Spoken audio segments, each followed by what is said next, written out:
اللہ تعالیٰ کی رسول صلی اللہ علیہ وسلم نے اپنی امت کو آخری وقت تک کی تعلیم دی کہ غلاموں، خادموں، نوکروں بلکہ ہر طرح کی کمزوروں، غریبوں اور ناداروں کے ساتھ حسن سلوک کیا جائے اور غلاموں کا خاص خیال کیا جائے۔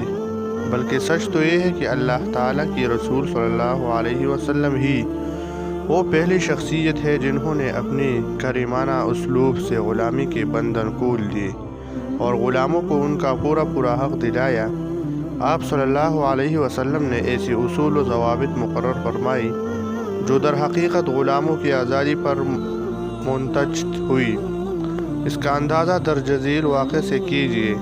اللہ کی رسول صلی اللہ علیہ وسلم نے ایک مرتبہ اپنی صحابی ابو مسعود انصاری رضی اللہ عنہ کو دیکھا کہ وہ اپنے ایک غلام کو لاٹھی سے مار رہے ہیں۔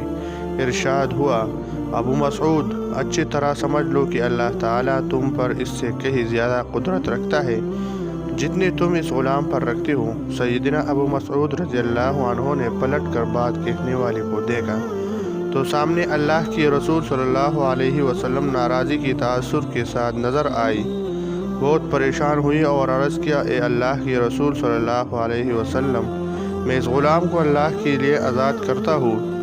رسول اللہ صلی اللہ علیہ وسلم نے ارشاد فرمایا، خبردار، اگر تم ایسا نہ کرتے، یعنی آزاد نہ کرتے تو آگ تمہیں چھو لیتی۔ اس واقعے کے بعد عرضوی اسلام یہ قاعدہ مقرر ہو گیا کہ جو شخص اپنے غلام کو ناحق مارے گا اسے آزاد کرنا پڑے گا۔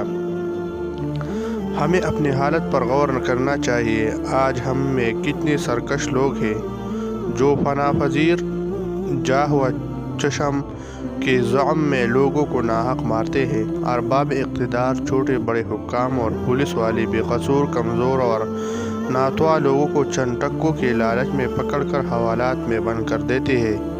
ان لوگوں کو دل پر ہاتھ رکھ کر غور کرنا چاہیے کہ کل جب وہ حشر کی ہجوم و ہیجان میں اللہ رب العزت کی حضور پیش ہوں گے تو انہیں ان کے سفاکیوں کی کتنی کڑی سزا ملے گی۔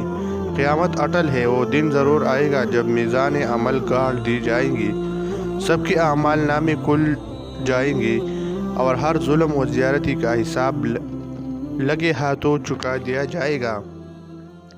اللہ کے رسول صلی اللہ علیہ وسلم کی مذکورہ حدیث ان سب لوگوں کے لیے درس عبرت و موعظت ہے جو اپنے ماتحتوں کو ستاتے اور ان کے حقوق پامال کرتے ہیں۔